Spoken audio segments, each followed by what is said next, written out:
6.13 지방선거가 이제 한 달도 채 남지 않았습니다. 지방선거를 승리로 이끌기 위한 여야 간의 치열한 수싸움이 이제 본격화되고 있는데요. 그래서 이번 시간은요, 각 정당의 6.13 지방선거 공약을 집중 분석해보는 시간 마련했습니다. 두 분 패널 모셨습니다. 용인대 교양학부 최창렬 교수 모셨습니다. 안녕하세요. 안녕하세요. 예. 네. 노영희 변호사도 모셨습니다. 안녕하세요. 네, 안녕하십니까. 예. 사실 뭐 지방선거 때마다 드는 생각이긴 하지만 무엇보다도 거대한 이런 전국적인 이슈가 지방의 어떤 다양한 현안들을 덮어버리는 그런 모습들이 너무 많이 보이거든요.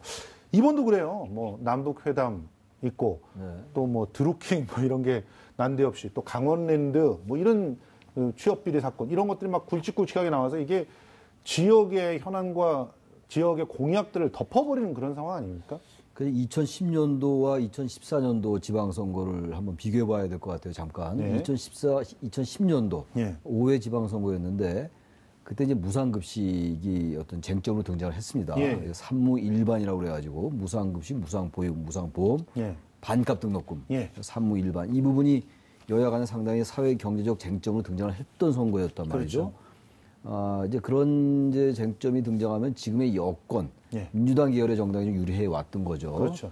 2014년도 선거는 세월호 참사가 네. 워낙 컸던 사건이었기 맞습니다. 때문에 뭐 그 지금 흔적은 지금도 남아 있는 겁니다만 네. 그것이 어쨌든 선거를 덮었던 거예요. 그러니까 지방선거가 물론 지금 말씀처럼 풀뿌리 민주주의고 지방 자치를 실현하는 것이고 어떤 지방 분권을 확대하는 그런 기본적인 성격 때문에 지역의 고유한 이슈 같은 것들이 쟁점이 돼야 되는데 현실적으로 중앙 정치의 영향이 분명히 있는 거죠. 근데 특히 이번 같은 경우는 한반도 평화 체제라는 문제는 한반도의 냉전 구조의 해체와 관련된 문제라서 그렇죠. 일상적인 북한 변수하고는 전혀 다른 차원이거든요. 예, 맞습니다. 바로 그런 커다란 메가 트렌드 같은 것, 큰 거대 변수 때문에 지방선거 이슈가 많이 묻히는 것 같아요. 예. 그 드루킹 같은 경우는 이제 여야가 뭐 정치 공방으로 가는 거니까 예. 그것보다 더 큰 이 거대한 이슈가 이제 한반도 평화 체제 구축의 문제이기 때문에 아무튼 지금까지는 뭐 앞으로 좀 그러리라고 전 전망을 하는데 지금 여당에게 상당히 유리한 선거 환경임에는 틀림없어 보입니다. 예.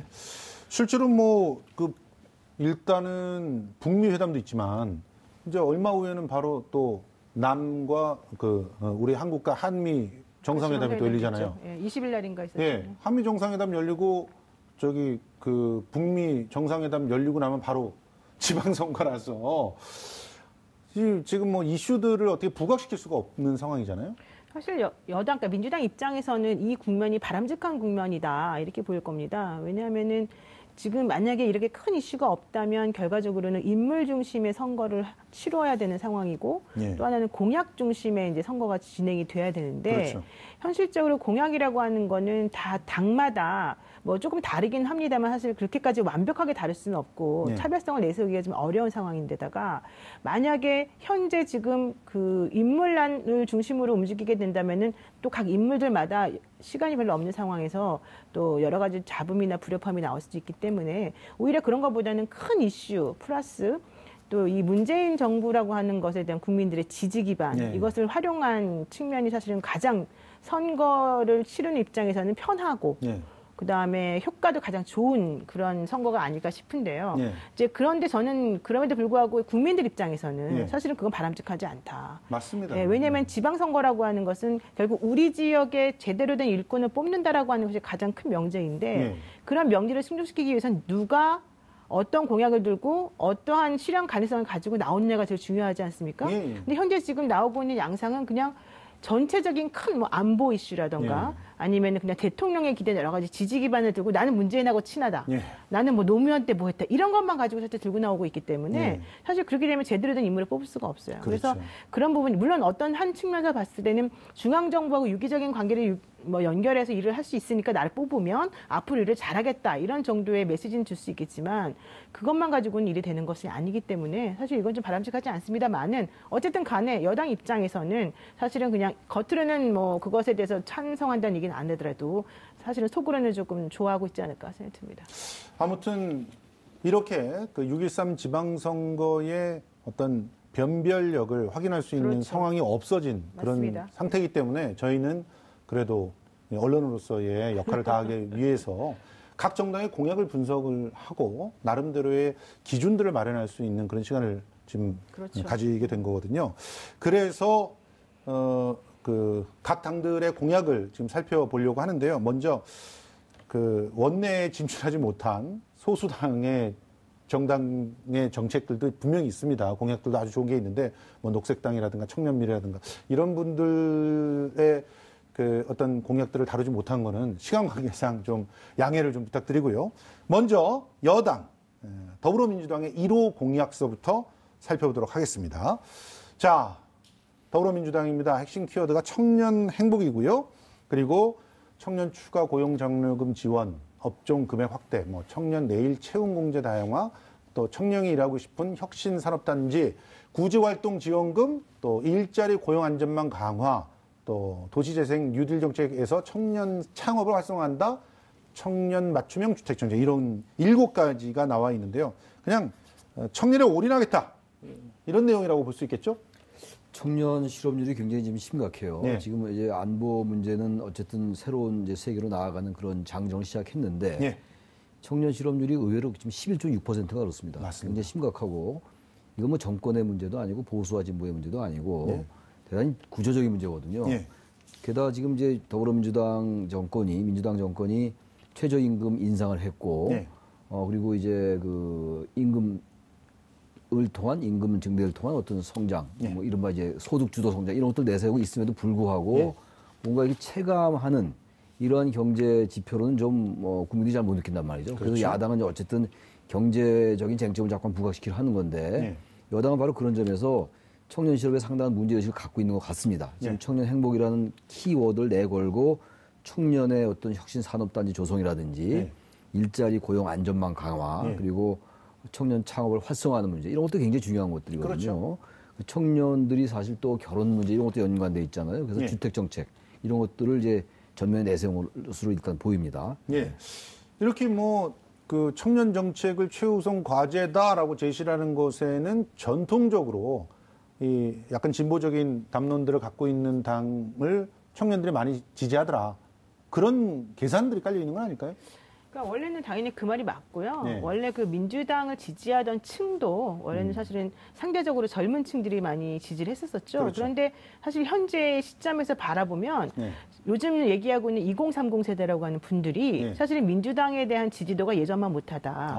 그래서 그 청년 일자리 문제도 사실 제대로 해결된 게 뭐가 있느냐. 아하. 말로만 하고 있지 않느냐. 이제 이렇게 얘기가 나오는 상황이고 여기에 대해서 자유한국당이 공세를 계속해서 이제 펼치고 있는 상황이고요. 네. 그런데 민주당 입장에서 보자면 안보가 지금 현재 안보 이슈로 성공을 하고 있지만 그 안보와 관련해서 가장 큰 영향을 받는 집단은 청년 집단이 아니잖아요. 그렇죠. 지금 오히려 민주당을 공격하고 있는 그런 층이라고 우리가 보통 부를 때는 그 냉소적이고 조금 그 사회에 대한 비판 의식이 조금 있는 2030 세대들이 오히려 민주당에 대해서 이렇게 썩 충성들을 보이지 않는다는 게 사실 민주당 입장에서는 가장 큰 고민이거든요. 네. 물론 현재 민주당 입장에서 보자면 대통령 지지도도 매우 높고 또 당에 대한 지지도도 매우 높기 때문에 아주 심각하게 고려하지는 않지만 그럼에도 불구하고 상대적으로 지금 가장 떨어지는 정책 이행 능력이 가장 떨어지고 성과가 좀 나지 않는 것이 청년 일자리 문제라든가 청년 관련 정책이라고 보기 때문에 네. 이제 오히려 지방선거에서 이런 점을 부각시켜서 본인들이 얼마나 일을 잘하고 있는가 또 얼마나 이쪽에 관심을 가지고 있는가를 보여주면 예. 그동안 취약한 지지계층으로 알려진 그들을 끌어오는 데 좀 도움이 되지 않을까라고 아하. 생각하는 것 같습니다.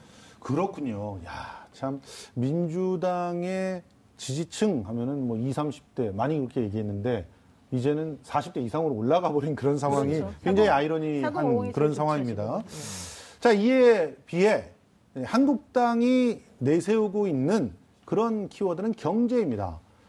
원래는 나라를 통째로 넘기시겠습니까? 이런 슬로건을 썼다가 갑자기 바꿨죠. 네. 여러 가지 비판에 직면하면서 경제를 통째로 넘기시겠습니까? 라는 슬로건을 내세웠는데 주요 내용 한번 그래프로 보시겠습니다. 최저임금 인상률을 합리적으로 조정하고 가구별 최저소득을 보장하겠다. 또 업종별 최저임금에 차등 적용을 하고 최저임금위원회 구성 시 소상공인 대표 참여도 의무화해보겠다. 그리고 소상공인 적합 업종 제도를 법제화하겠다. 이런 키워드를 내세우고 있는데 이 1호 공약을 딱 보면 자영업자, 소상공인 집중돼 있다. 이렇게 볼 수가 있겠어요? 최저임금에 관련된 부분인데요. 예. 최저임금을 이제 7,530원으로 시간당 이렇게 올렸는데 7월부터 시행이 됩니다만 이 최저임금 인상하다 보니까 생각지 못했던 부작용도 많이 나타나는 것도 사실이에요. 특히 자영업자들, 영세한 자영업자들에게는 여러 가지 그 카드 수수료라든지 임대료 이런 게 여전히 비싼 상태이기 때문에 그렇죠. 최저임금이 올라가니까 사실 그분들 입장에서 볼 때는 무슨 고용인인지 피고용인인지 모르겠다라는 그런 얘기가 나오고 있는 상황이거든요. 아마 이제 한국당이 그러한 부분을 파고드는 거예요. 최저임금 인상과 근로시간 단축 이런 것들이 민주당 정권이 문재인 정권이 내세운 아주 중요한 경제 정책들인데 그 부분을 지금 예기치 못했던 부작용을 이제 지적하면서 경제적으로 뭔가 넘기려 하는 거 아니냐. 맨 처음에 이제 나라를 통째로 넘기겠습니까? 이런 게 맞지는 않죠. 시대에 맞지는 않죠. 그렇죠. 아무리 전통적으로 이제 안보 이슈를 보수의 전념을 여겼지만 제가 아까 말씀드린 바와 같이 지금은 이 보수 진보의 문제가 아니거든요. 한반도 지방선거니까요. 그럼요. 그래서 그건 바꿨어요 일단. 경제가 안보나 이런 것들에 비해서 뭔가 지금 불만들이 많다. 지금 노 변호사 말씀처럼 특히 청년 세대도 그렇고 특히 자영업자들이 의외로 민주당 지지하지 않고 만약 이 부분을 파고들면은 한국당 지지할 수 있겠다라고 해서 지금 현재 최저임금 합리화를 통해서 자영업자와 소상공인 등을 파고드는 그런 일단 공약으로 보여집니다. 아니 그런데요. 지금 소상공인의 어떤 그 지지를 받겠다. 그러면 그들이 대개는 이제 40대 이상의 분들을 갖다 노린다 이렇게도 볼 수 있는데 임대료라든가 그렇죠. 카드 수수료라든가 이런 게 더 가혹한 상황인데 그런 부분에 대한 구체적인 내용은 없어요. 아니죠. 그래도 영세 중소 가맹점에 대한 신용카드 수수료를 인하하겠다. 이런 정책 같은 것들은 사실은 있고요. 소상공인 업종제를 법제화시키겠다. 그다음에 그 영세 1인 자영업자에 대한 고용보험료를 지원하는 방안을 만들겠다. 또 2022년까지, 그러니까 이제 문재인 정부가 끝나는 때까지를 말하겠죠. 2022년까지 소상공인 시장 진흥기금을 10조 원으로 확대하겠다. 이제 이런 구체적인 내용도 나오고 있습니다. 근데 이제 문제는 사실은 이게 진정성 문제가 사실은 조금 저는 좀 문제가 될 수 있을 것이다. 이제 말은 사실은 좋은 얘기이긴 한데 이게 어떤 식으로 진행이 될 수 있을 것인지 조금 궁금한 부분이 있는 것이고요. 그럼에도 불구하고 경제라고 하는 것을 키워드로 삼을 수밖에 없게 된 이유가 있죠. 원래 이 자유한국당 입장에서 보면 원래 안보가 가장 큰 이슈였는데 안보 얘기를 계속하다 보니까 오히려 지금 역풍을 맞고 있지 않습니까? 그러니까 그것을 계속 주장할 수가 없는 거죠. 그렇다면은 지금 문재인 정부의 가장 취약하다라고 생각되는 게 경제하고 청년 문제이기 때문에 그 두 가지를 우리가 공략하겠다라고 해서 비교적 젊은 층인 그 30대 정도를 겨냥해서 사실은 이제 공략이 전부 다 지금 집중되고 있는 모양새를 지금 펼쳐보고 있는데요. 예를 들면은 남경필 경기도지사 후보 같은 경우에도 그러니까 경기도라고 하는 것을 경제도지사, 경기도지사가 아니라 경제도지사. 그러니까 청년 일자리를 확충시켜서 경제도지사를 만들겠다. 이게 슬로건이거든요. 그러니까 그 얘기는 무슨 얘기냐면은 기본적으로 문재인 정부랑 차별화시켜서 우리가 경제를 책임질 수 있는 주체라고 하는 것을 국민들에게 인식을 시키면서 지금 문재인 정부가 현실적으로 당장 해결할 수 없는 문제를 우리가 그냥 일단은 질러보고 보자. 이제 이런 식으로 지금 저는 지금 표현이 되고 있다고 보고. 그러니까 그야말로 구호에 그칠 가능성도 높다는 얘기입니까? 왜냐하면 현실적으로 그게 될 가능성이 많지가 않은 게 문재인 정부도 그걸 안 하고 싶어서 안 하는 게 아니지 않습니까? 그렇죠. 이건 아까 교수님 말씀하신 것처럼 사실은 구조적인 문제가 되게 얽혀 있는 문제이고 내가 당장 말한다고 해서 그게 해결되는 문제가 아니에요. 특히나 지역에서 해결할 수는 없는 문제들이 그런 많죠. 것들을 전체적으로 다 이 시스템 자체가 다 뒤집어지지 않으면 사실은 이게 획기적으로 해결될 수 없는 부분들이 많이 있고 결과가 나오려면 시간이 많이 걸리는 그런 공약들인데 그런 것들은 사실은 문재인 정부도 초창기부터 시작했지만 아직까지 지금 성과를 못 내고 있는 거 아니겠습니까? 근데 마찬가지로 자유한국당이 한다고 해서 그게 막 갑작스럽게 획기적으로 싹 결과가 나오지 않아요. 그러니까 그 얘기는 무슨 얘기냐면 그럼에도 불구하고 우리가 지금 역풍 맞고 있는 안보 이슈에 매달릴 수는 없다. 그렇다면 경제를 들고 나와서 해야 되겠다. 이런 의미에서 아마 이런 식의 경제 정책을 내세우는 것이 오히려 국민들 입장에서 좀 더 현실적으로 특히 젊은 세대들은 안보보다도 먹고 사는 게 더 중요하기 때문에 더 임팩트가 있다 이렇게 보는 것 같습니다. 자, 그러면 다음 당을 갖다 살펴보겠는데 5당 중에서 가장 빠르게 공약을 완성한 당이 바른미래당입니다. 바른미래당의 1호 공약 한번 살펴보실까요? 자, 첫 번째 근로시간 계좌제로 초과 근로시간 휴가로 돌려받자, 또 부부동시 육아휴직 사용, 육아휴직급여 지급, 또 효도 전용 통장으로 연말정산 소득공제 도입하자, 저소득 청년 또 신혼부부 가구의 주거빈곤 고령 가구까지 주거비 지원해주자, 금연 실천하면 건강보험료 반값으로 하게 하자. 그런데 이제 바른미래당은 스스로가 이제 3040 직장인을 겨냥한다. 이렇게 얘기를 하고 있어요. 그러니까 이제 각 3당, 이제 주목받고 있는 3당이 서로 공략하고 있는 층이 조금씩 달라요. 2030은 젊은 청년, 비정규직 혹은 실업자. 그렇죠. 이쪽을 주로 타겟으로 보고 있고, 자유한국당 같은 경우는 40대, 50대 자영업자, 뭐 이런 분들을 갖다 이제 놓고 있는 것이고, 그렇죠. 여기는 3040의 직장인을 겨냥하고 있는 것인데, 직장인을 겨냥할 때 효도 전형 통장 이런 것들이나 이 부분은 조금 뭐 일단 우리가 보기에 나쁜 것 같지는 않잖아요. 예. 그래서 효도 전용 통장을 만들어서 부모님께 효도를 하고 뭐 이제 용돈도 드리고 연말에 소득공제도 받고 부양 의무를 다음에 이제 연말에 소득공제 받는다는 얘기인데 그야말로 현실을 참 직시하지 못하는 것 같아요. 3040 세대가 지금 아직 완전하게 안정을 찾은 계층이 아니라고 봐야 되거든요. 예. 어떤 면에서는 중산층에 있다가 더 소득이 낮은 계층으로 탈락할 수 있는 위기에 있는 계층도 있어요. 3040이. 아, 그럼요. 예. 예. 근데 효도 전용 통장 말은 좋은데 과연 이 정도의 여력이 있느냐. 예. 우리 지금 아까 청년 세대 2030 말씀하셨잖아요. 예. 마찬가지거든요. 왜 예. 2030이 갑자기 민주당을 지지하지 않느냐. 지지하지 예. 않는 건 아닙니다만 4050보다 상대적으로 지지가 낮단 말이에요. 지금. 그렇죠. 이건 우리가 볼 땐 굉장히 당혹스러운 거거든요. 민주당 예. 입장에서 볼 때는. 근데 이 부분 같은 것도 마찬가지예요. 3040의 현실을 갖다 직시하면서 공약화해야 되는데 너무 좀 탁상에 그친 면이 없지 않다. 이 예. 부분이. 물론 이 자체도 의미가 있는 공약이라 하더라도 예. 말이죠. 현실적으로 그 효도를 해서 어떤 부모님께 통장을 만들어드리면 소득 공제해주겠다. 이거는 좀 공허해 보이기도 해요. 제가 볼 때는. 예. 사실 다섯 번째 아니, 것도 예. 그래요. 금연을 실천하면 건강보험료를 깎아준다. 어떻게 그게 사실 그게 가능한 부분인가 정말 좀 얘기를 한번 해보면 이게 구체적으로 딱 이렇게 들여다보면 현실성이 있을까? 이런 생각이 드는 곳이 많은데 예. 사실 바른미래당의 핵심 키워드는 삶의 질이거든요. 예. 그래서 4월 18일 날 생활업 5대 공약이라고 하는 걸 만들었고요. 예. 그래서 워라벨 그때 예. 계속 얘기하지 않습니까? 또 예. 4월 25일 날에는 그러다가 갑자기 2호 공약으로 골목상권이나 중소기업 예. 또 뭐 창업 취업업 6대 공약 이런 걸 또 내세웁니다. 예. 그러다가 5월 8일에는 어린이와 어르신의 웃음 가득 12대 공약 또 이런 예. 게 3호 공약으로 나와요. 예. 그러니까 전체적으로 봤을 때는 뭔가 좀 일관성이 좀 떨어지고 그때 이제 그 좀 상황별로 이런 것들을 내세우고 있는 게 아닌가라는 생각이 들 정도로 사실은 조금 현실성 있는 측면에서의 공약인가라고 하는 생각을 좀 해보지 않을 수 없는 상황이 됐습니다. 예, 근데 뭐 부부 동시 육아휴직급여 지급이라든가 뭐 저소득 뭐 청년 신혼 뭐 주거빈곤 고령가구의 주거비 지원 이런 부분들은 실질적으로 피부에 와닿는 그런 그렇죠. 공약으로 느낄 수 있는 것들이 있는 반면에 지금 3040 직장인들이라고 하면은 40대 같은 경우는 사실은 그러니까 우리가 IMF 때 이제 막 사회에 진출한 그런 사람들이에요. 그리고 30대라고 하면은 또 우리 그 외환 위기 때 그렇죠. 이제 막 사회에 들어온 그런 세대들이에요. 이들 같은 경우는 어떤 의미에는 5, 60대보다 더 경제적으로 힘들다고 볼 수 있는 엄청 힘들죠. 그런 세대가 아닙니까? 어떻게 보면이 아니라 뭐 훨씬 힘들죠. 예. 지금 이제 사회적으로 점점 이제 그 차라리 60세 이상 물론 노후 계층들은 노후 계층대로 굉장히 불안함이 있습니다만 예.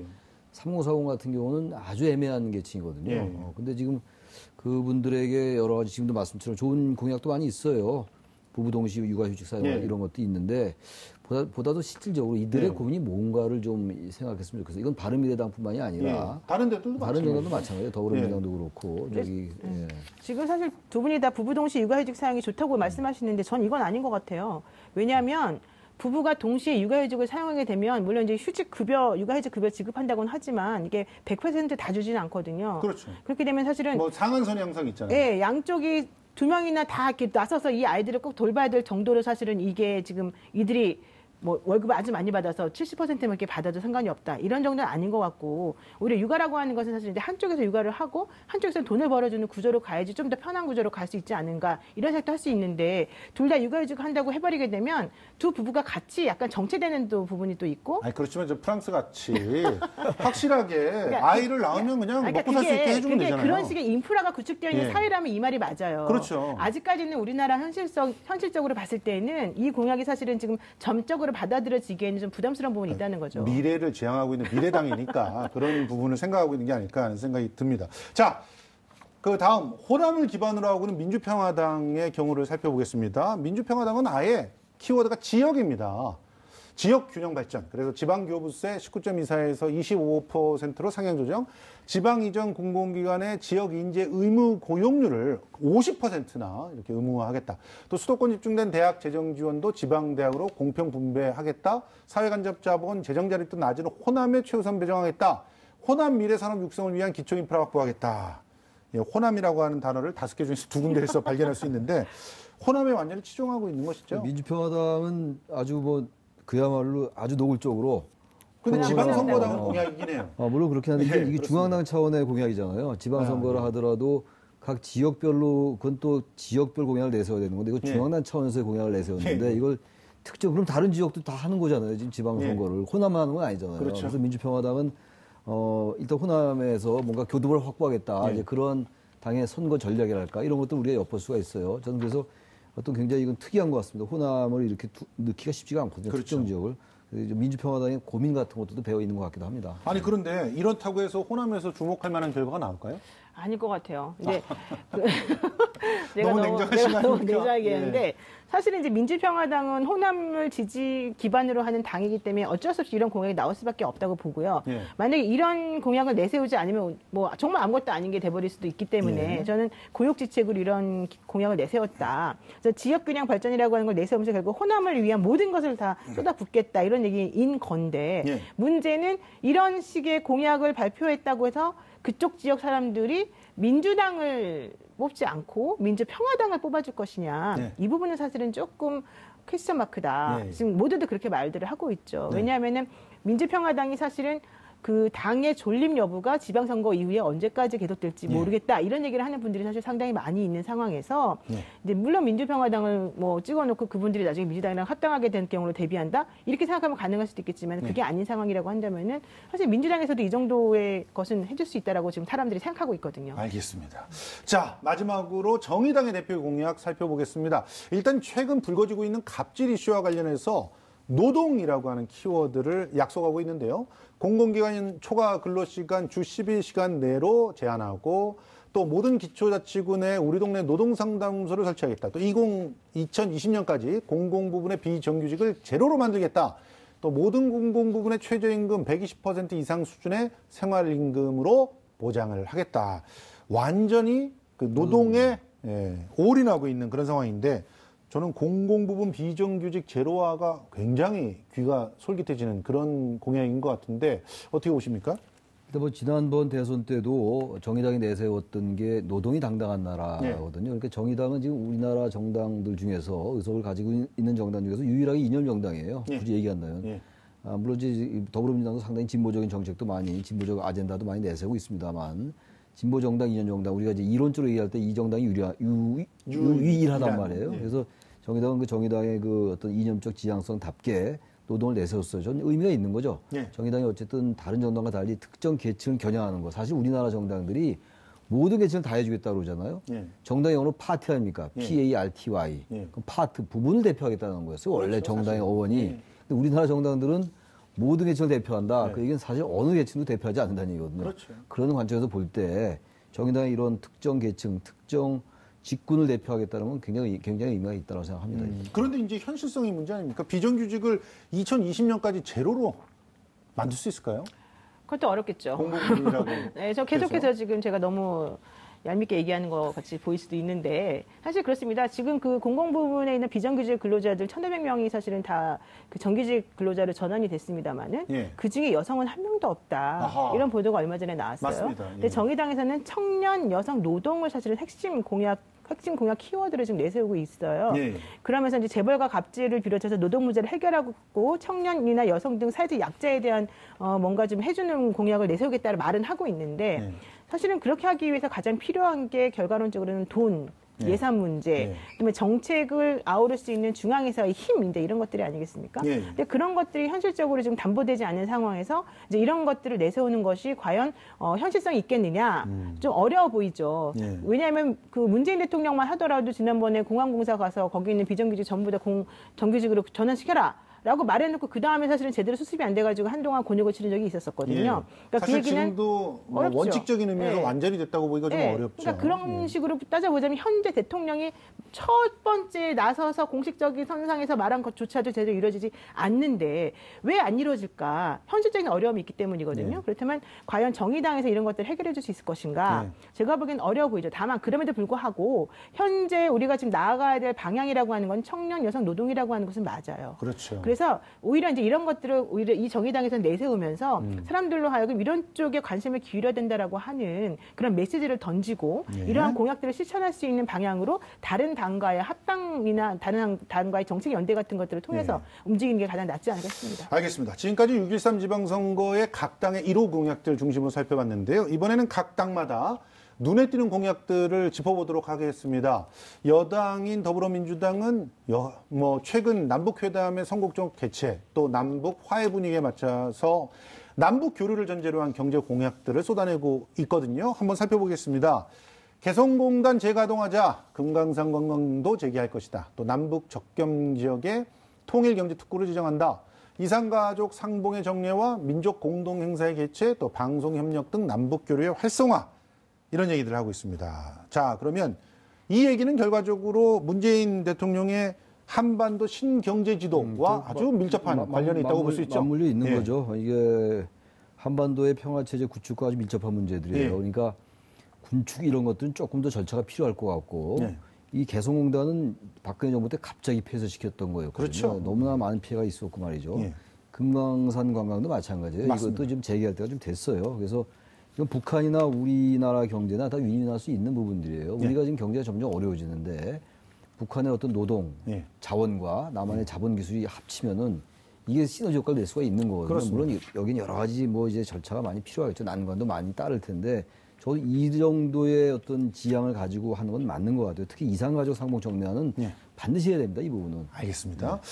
근데 이런 그 내용들이 은근히 강원도라든가 경기 북부라든가 이런 쪽에서는 굉장히 먹힙니다. 기대할 만한 공약 아니에요? 네, 맞습니다. 그래서 지금 현재 이제 경인 지역, 경기 북부 지역에 있는 그런 네. 그 후보들, 그러니까 이런 그 선거를 좀 치르고자 하는 사람들은 이런 쪽의 공약을 지금 전면적으로 내세우면서 그 그렇습니다. 민심을 지금 잡으려고 노력을 하고 있는 예. 중인데요. 그 지난번에 송영길 의원 같은 경우에도 지금 그 국방 정책 관련해서 북한으로부터 그 H자형 그 예. 중국과의 그런 경제 협력 예. 여러 가지 얘기를 하면서 사실은 그 북한과의 관계가 개선이 되면 경제가 좋아질 것이다. 예. 라고 얘기를 하고 있고 인천이나 경기 북부 쪽 지역 사람들은 전부 다 그쪽으로 좀 관심을 가지고 있거든요. 예. 근데 이제 물론 뭐 얼마 전에 지금 북한이 갑자기 이제 고위급 회담을 예. 뭐 무기한 연기시켜서 좀 약간 좀 껄끄러지긴 했습니다만은 그래도 불구하고 앞으로 문재인 정부가 계속되는 동안에는 아마도 이 경기 북부나 이쪽 그 한반도 신경제 구성이라고 하는 것이 힘을 얻어서 계속 지속적으로 진행될 가능성이 있기 때문에 예. 아마도 이런 쪽으로 지금 경기도 쪽에서는 힘을 합쳐서 아마 모두들 예를 들면은 의정부 같은 경우는 안병영 후보가 안보 테마 관광단지 같은 것들을 만든다 좀 하고요. 예, 예. 그리고 양주 같은 경우는 이성호 후보가 경원선 처리 실크로드를 네. 얘기하고 있고 한국당에서도 이윤규 후보가 경원선 복선을 조성하고 있거든요. 예, 그러니까 맞습니다. 이런 식으로 지금 전부 다 사실은 이쪽으로 집중하고 있는 거죠. 그런데 문제는 자유한국당에서요. 정반대되는 공약을 다 내놓고 있어요. 외교 안보 공약이라고 하면서 한번 볼까요? 자, 강력한 한미동맹으로 국제사회 공조해서 북한 대응 외교력을 강화하겠다. 그리고 완전한 북핵 폐기를 위해서 억지력을 구축하겠다. 대북 퍼주기를 막고 국민이 공감하는 통일시대를 개막하겠다라고 얘기를 했는데 이 내용이 사실은 이런 다양한 북한과의 공동의 투자, 공동의 어떤 경제적 활성화 모색 이런 것들을 막겠다라고 하는 얘기를 들거든요. 이거는 이제 남북한이 경제를 통해서 서로 이제 활로를 뚫고 예.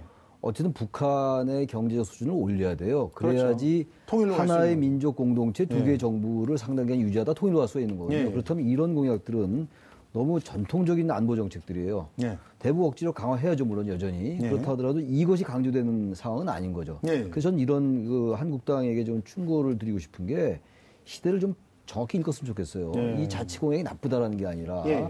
이런 것들을 강조하다 보면요. 지금 무엇이 변하고 있는가, 무엇이 주된 것인가에 대한 그 안목을 놓칠 수가 있어요. 스스로 말씀하시는 경제라고 하는 특히 이제 부분에서도 아직도 앞뒤가 안 맞는 부분이 대북 좀 있어서. 퍼주기라는 건 이거는 예. 과거에 아주 전통적이고 고루한 시대착오적인 그런 용어예요, 사실은. 예. 이건 너무 한쪽을 치우친 편향된 관점이기 때문에 예.